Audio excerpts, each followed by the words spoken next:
Ng doktor, yung right ovary ko lang daw yung tinanggal. At sa ngayon, ibabiopsy pa nila at titingnan pa nila kung anong result. Ito nga pala yun, sabi ng doktor. で中見てみるとこんな塊みたいなのがあって、でこの塊のところ一部取ってみて検査出してみるとがんという診断でした。でなので一応こちらの方は顕微鏡の検査に出させてもらって、でそれで最終的な診断をします。本当にがんなのか、がんだった場合どういうタイプのがんなのかというところを見ていきます。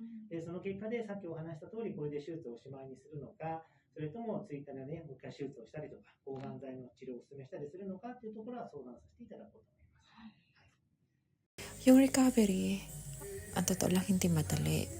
May days na masakit, may days na down talaga ako. Pero kahit ganun, araw-araw ko pa rin pinipiling lumaban. Ngayon, pinapakinggan ko ang katawan ko. Pinaparamdam ko sa sarili kong hindi ako mahina dahil nagpapahinga ako. Na hindi ako dapat mahiya sa mga peklat ko o sa bagal ko maglakad o sa lungkot na minsan biglang dumarating. Kasi bawat pahinga, bawat kirot, bawat luha, bahagi yan ng paggaling ko. Dahil hindi ako nag-iisa.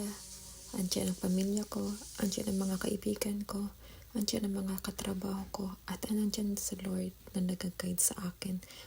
Kung may pinagdadaanan ka din ngayon, lalo na kung health-related, lalo na kung cancer, gusto ko lang sabihin, hindi ka nag-iisa.